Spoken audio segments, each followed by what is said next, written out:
Welcome to UCTV News. I'm Luke Hajdasz. And I'm Kristina Carretero. University of Connecticut professor Fred Carstensen is facing criticism from Senate Republican leader Len Fasano.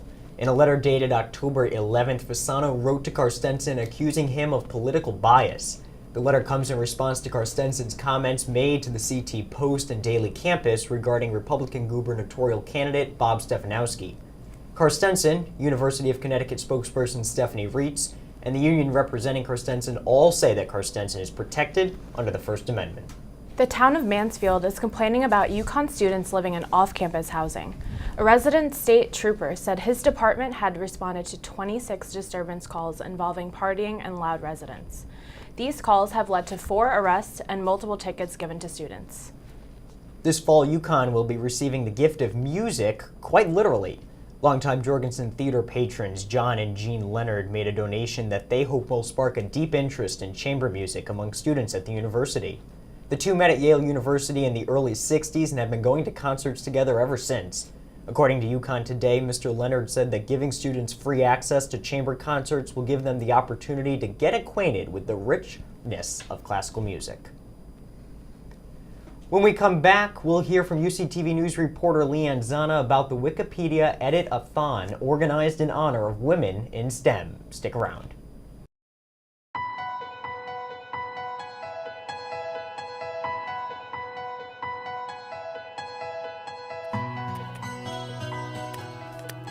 Attention students, the time is now 2 a.m. and the library is closed for the night.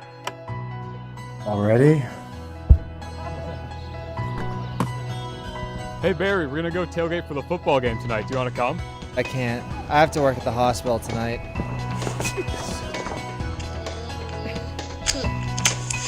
Can you please read me a bedtime story?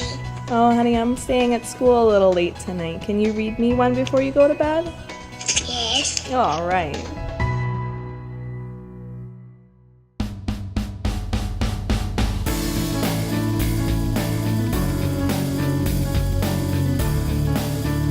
I provide direct patient care and improve health outcomes.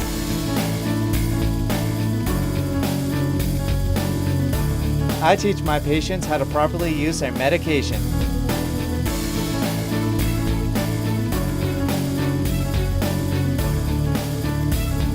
I educate the next generation of pharmacists. We are student pharmacists from the APHA ASB chapter at UConn, and this is our why.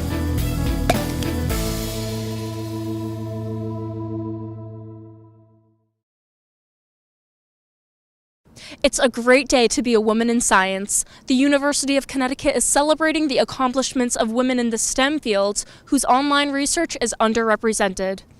The contributions of women in science, technology, engineering, and mathematics won't go unrecognized now that their Wikipedia pages are being edited and updated. Women are not treated the same as men in science and in STEM in general. Women are discouraged at a really early age, so young girls are being told that they can't do math or that they're not good enough. The organization 500 Women Scientists arranged the event to commemorate Ada Lovelace, a 19th century mathematician known for her work on Charles Babbage's analytical engine. Today, classrooms across America are encouraging young girls to pursue their interests in STEM through endorsements of organizations like SciGirls and the National Girls Collaborative Project. And since Wikipedia still remains the most widely searched web tool, it's important to increase visibility of women in science and make their contributions known. She is now working on the new science of semiconductors of electricity, important in the ever-expanding field of electronics. Although gender gaps are still prominent in subjects like engineering and computer science, colleges and universities are seeing a rise in the number of students obtaining STEM degrees, many of whom are women. They should stop listening to people who tell them they can't do it. Because as a mathematics major, master's and bachelor's, I was the only woman in my class. I am a postdoc now. I made it through because I had a lot of women along the way guiding me from high school all the way through to my career and even now. I really liked it, and I was like, I'm just gonna keep doing it. I'm Leanne Zana reporting for UCTV News. A Connecticut driver was charged with DUI after hitting a school bus in Hartford Tuesday morning. WFSB reports that Josemary Rodriguez of New Britain struck a bicyclist on Main Street who was brought to the Hartford hospital in critical condition. While trying to flee the scene, Rodriguez hit a school bus.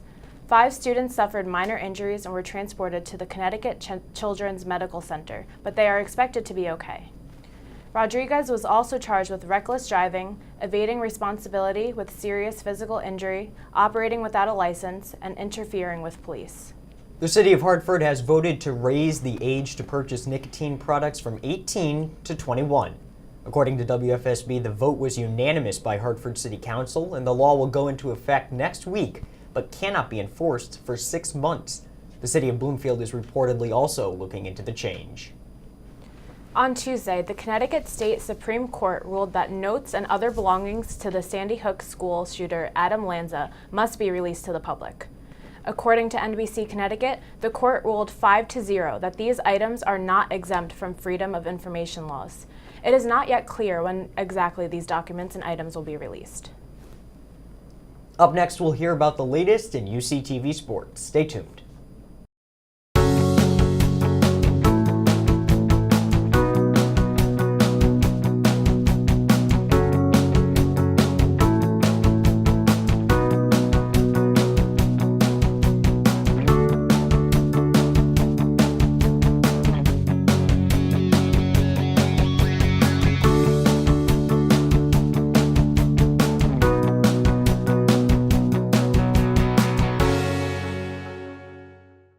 The UConn women's soccer team held their senior night, rounding out their season at Maroney Stadium. The stadium's just a part of the history. It's a part of, for generations after generation, 80s to all the way to now. It's stayed consistent, and there's been a lot of wins in this stadium. There's been a lot of, NCAA tournament games in this stadium, and just the stadium is iconic for the women's soccer program. It was a cold, windy Sunday as the Huskies took on Tulsa. It was senior day celebrating 5 players. The game did not go as the Huskies wanted to. Tulsa took the lead in the first 20 minutes. The Huskies couldn't find their rhythm in the first half, and the score would be 2-0. After halftime, UConn had most of the possession, but could not find the back of the net. The Huskies had some trouble with offsides as they accumulated 5, and Tulsa only had 1 the entire game. Tulsa would score once again, making the lead 3-0. This would be the final score, and UConn fell short. The shots were 13-10 in favor of the Huskies. It was a tough loss for the Huskies. They will hit the road and travel to Temple on Thursday. From Joseph J. Maroney Stadium for UCTV Sports, I'm Alexandria Palmer.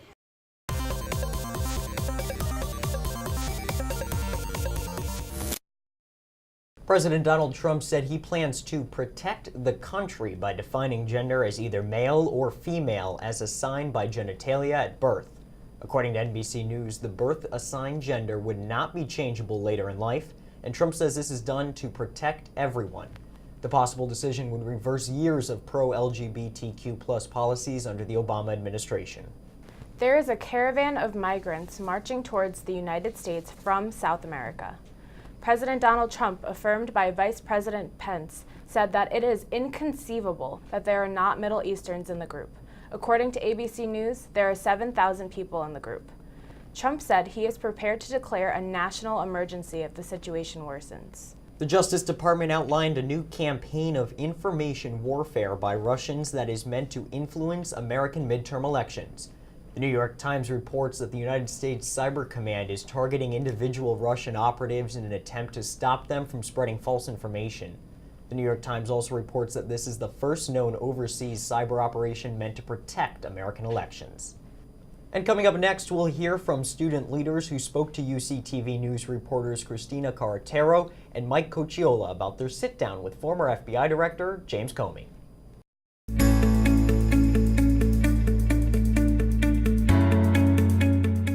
Thank you, Awa Gatharo, for being a part of UCTV Spotlight. How are you today?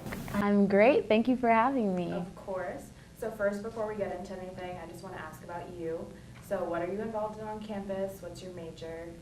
Yeah, so I am a third-year environmental studies major with a minor in global studies.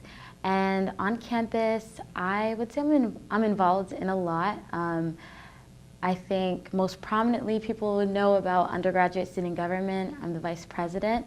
Outside of that, I'm an intern at the Office of Environmental Policy.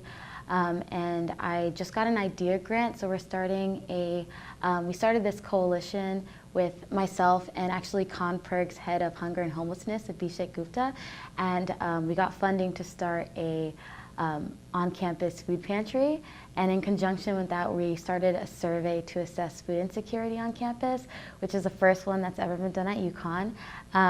Also, I'm an intern at the City of Hartford's Office of Sustainability, and I work at the Office of Undergraduate Research as a peer research ambassador. Wow.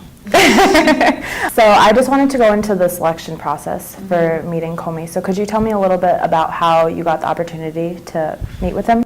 Yeah, it was really funny. I was at work and Amma Pia, who's the president of USG, we're very close, and she texts me and she's like, oh my goodness, can I call you? And I'm like, what's up? And she's like, I just got an email about Comey. And I was like, oh my goodness, what? She's like, because we had all known that he was coming, but we didn't know. Like, she's like, I just got invited to meet him. Check your email, maybe you got invited. Like a couple minutes later, I got an email too, and it was just like basically the same exact email that she had gotten. And basically they were saying that they had selected some student leaders across campus and that they actually would only have 20 spots available for students to go, and that they had sent the email to more than 20 students. So the students that would be able to respond the fastest and hit that 20 cap would be able to attend. So I wrote that email so fast. I was like, thank you so much for inviting me. So how was the experience meeting him? Did you have an opportunity to speak to him and ask him questions? So I was able to read around half of the book, and in that he had discussed, which I was really surprised about, he had discussed the way that Dr. King's legacy had such an influential impact on himself ideologically, and also the way that he conducted himself as a director. So in the book, he talked about how he really worked to make sure that the agency addressed their legacy and history within specifically like the Black community, and in the legacy of Dr. King and the surveillance they did of him. And he did a lot of things during his time. Like when he was first appointed, he had the entire FBI workforce read a letter from a Birmingham jail and had them write essays based off of the quotes at the Dr. King Memorial in DC. He even kept like a letter in the corner of his desk, which was basically the then FBI director allowing the FBI to surveillance Dr. King whenever they wanted to. So I wanted to ask him specifically about that legacy and the way that that legacy still impacts people today, because there still are reports that aren't, the FBI doesn't say that they're connected to those kind of things, but I've always just been interested, and there's a lot of stories still coming out about FBI surveillance of several like different types of activists, Black Lives Matter activists, Standing Rock activists, Muslim Americans, etc. And I asked him specifically about that legacy and how he thinks that the FBI can continue to work to build relationships with those communities. I think that question's going to resonate with him for a while with the way he answered and everything. I also know that when he was director of the FBI, he also was working to create more diversity in the FBI itself, because that's still such a huge problem. What are your thoughts on that too? I think the FBI is not the only agency that struggles with diversity. I have always wanted to work for the State Department, and I mean their statistics are even worse than the FBI, and so I'll always say like I support especially our agencies diversifying their workforce to be more representative of the populations that they serve, and I really respect that he made various points. Mm-hmm. It was really one of his last points just about college students right now. And I think he kind of mentioned your question at this point too, on how college students are the future because of they're so passionate, and they're the ones that are protecting the nation's values and everything right now. Do you agree with him? Do you think that college students are mobilizing our future and even with the upcoming election, like, do you think that our Yeah. age is going to be making a difference? I would broaden it up. I wouldn't just say college students, because I mean we still have a lot of barriers for like educational attainment, and there's so many people that are making change, grassroots change, that aren't college students within our age group. And I think I can't say objectively because I am a young person. The people I'm typically around are young people, and I mean, in those spaces, I can see people energetic, not just about voting, because voting is so important, I'll say that forever, but there's also other ways to, you know, be civically engaged and like engage yourself in your community, and that can really be in unconventional ways too. So I believe so. I'll always believe that the newest generation will do great things. I mean, each generation, it seems as though the younger ones are more progressive and really push society to really challenge itself and challenge its ideals. Well, thank you for being here today. That's all I have for you. Awesome. I really appreciated it, and you brought up a lot of really important points. So thank you. Thank you for having me.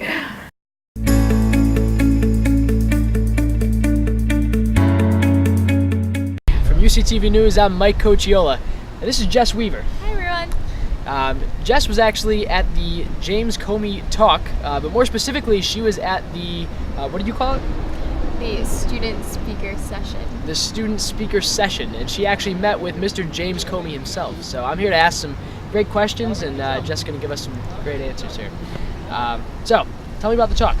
So the talk was about 20 students in the foundation, and we were all from different areas of UConn. There were some of us from political science, some of us from student government, as well as the law school, so it was kind of all ages. There were a good amount of seniors, sophomores, juniors, everybody in between, so it was a good mix of people.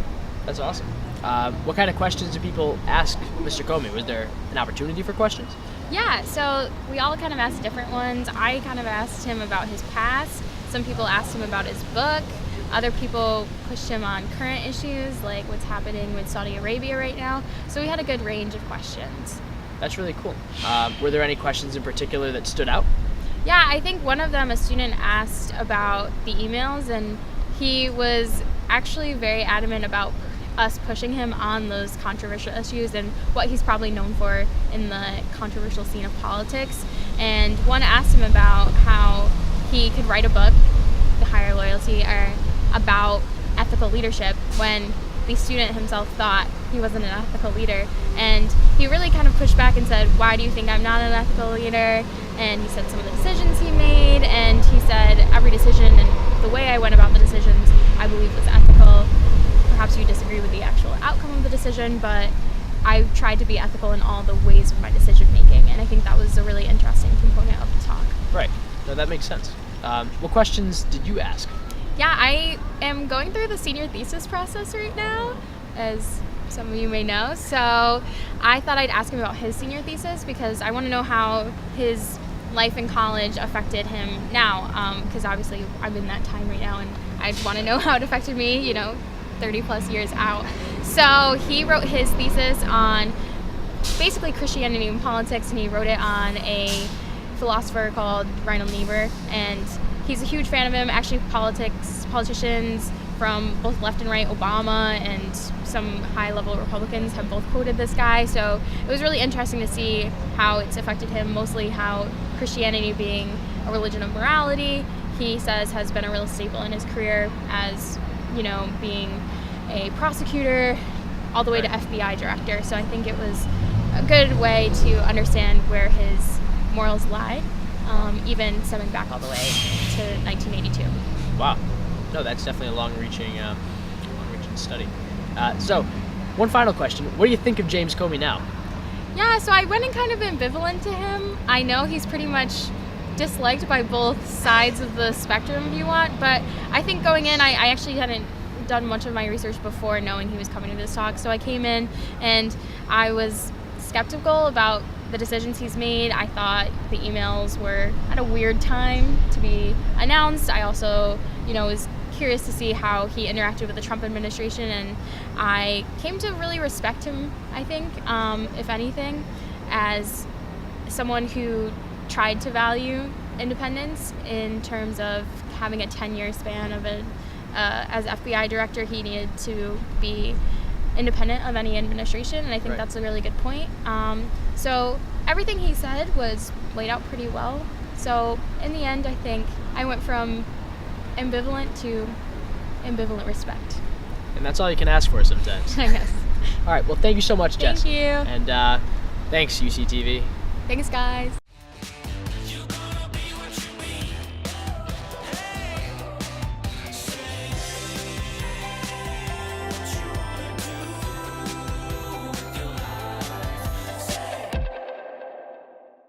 Sandra Day O'Connor, the first female to serve as a Supreme Court justice, revealed on Tuesday that she has dementia. She said in a letter addressed to friends and fellow Americans that she was diagnosed a while ago, and doctors believe the dementia is Alzheimer's. The American bison almost went extinct at the turn of the 20th century, and now the species may roam the Midwest once again. After a century-long repopulation attempt in Yellowstone National Park, the National Park Service plans to move dozens of bison to the Fort Peck Reservation in Montana this winter. This is one of the first attempts to reintroduce the bison to its original range. Now, if successful, this move will be a large stride in restoring America's national mammal to the care of the Great Plains Indians. Over the weekend, a Florida man was arrested and charged with abusive sexual contact after he groped a woman on the Southwest Airlines flight. According to NBC News, a Houston woman woke up to 49-year-old Bruce Alexander touching her around her right breast area. Alexander told federal agents that he justifies his actions because President Trump says it is okay to grab women by their private parts. And that'll do it for us here tonight at UCTV News. Thanks for watching, and we'll see you next time. Be sure to check out our YouTube channel at UCTV Channel 14 and tune in next Tuesday for another edition of UCTV News. Good night.